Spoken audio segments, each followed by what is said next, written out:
Hello everybody. This video is going to be on Russia testing an anti-satellite missile. You heard right, an anti-satellite missile. I got this one, and supposedly there's a story that China is also testing an anti-satellite missile. This test that they're describing took place on November 18th with a prototype called Nudol, or Nodal, Nudol. And basically, the flight was done by a Tupolev 2-204L plane that was basically being escorted by a MiG-29 jet fighter flying in formation. And they basically kind of paraded this around afterward in an international air show in Rusky outside of Moscow. And so this is this, and basically what this really says is that while the U.S. kind of wants to cover up all its missile defenses and doesn't really want its citizens to even know what's going on anymore, Russia, China, the rest of the world are basically like, yeah, let's continue to celebrate our achievements. And this isn't from some cockamamie page. I got this straight from Business Insider. When you see this, you will see this from Business Insider. This is not, unfortunately, something like Consciously Enlightened, which is great, but the stories are not always the best material.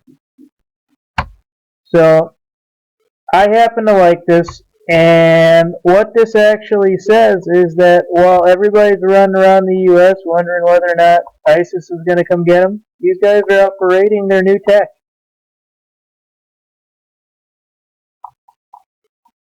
Anyways, Nudol was the first successful test in 3 attempts, said officials who spoke on condition of anonymity.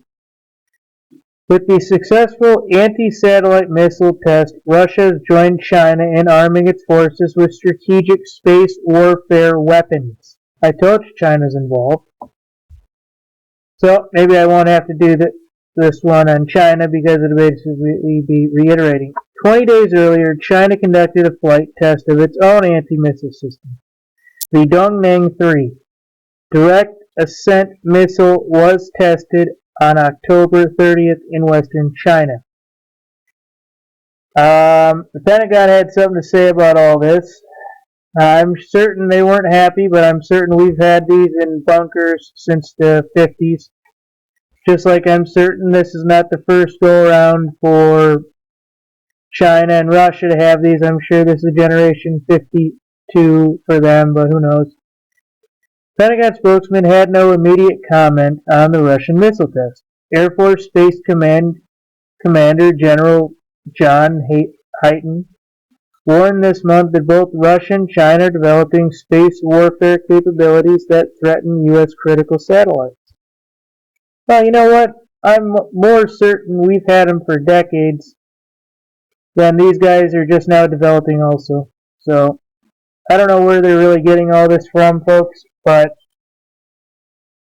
you guys get the idea on this. It's like the pot calling the kettle out, I guess. I don't know. Not much I can really say about this, folks. Alright, so, without further ado, here's Business Insider.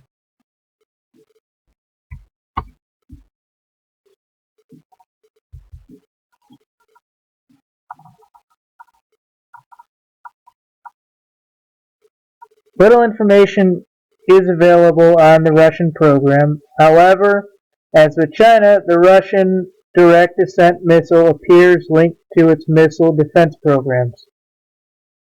That kind of doesn't tell you much, and kind of no-brainer. I guess what they're trying to say is it wasn't privatized or under a corporation that built it, where in the United States it would have been under Lockheed Martin or somebody else. Putin watches the launch of a missile during a naval exercise in Russia in the Arctic North on board a nuclear missile cruiser, Pyotr Veliki, Peter the Great.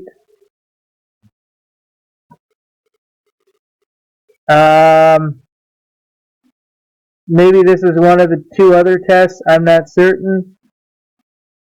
But Russian state-run press reports have identified the mobile transport launcher for what is described as a new Russian long-range missile defense and space defense intercept complex. Well, that's a mouthful, but and basically being developed with the scope of the Nudol OKR experimental development project. You get the idea, folks. You know how this is, folks. They develop one, they have 100 or 1,000 in some warehouse somewhere, and they never use it. Just like any major project our guys in the U.S. cook up. But the new weapon is being developed by Alma's Anti-Air Defense Concern.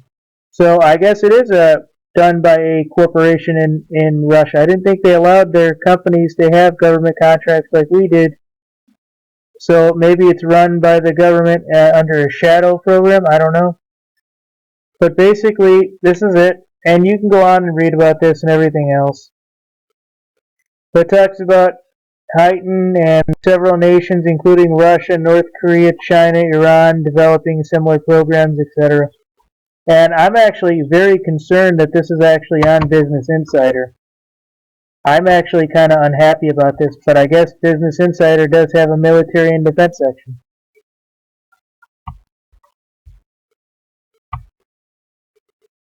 So, thank you guys.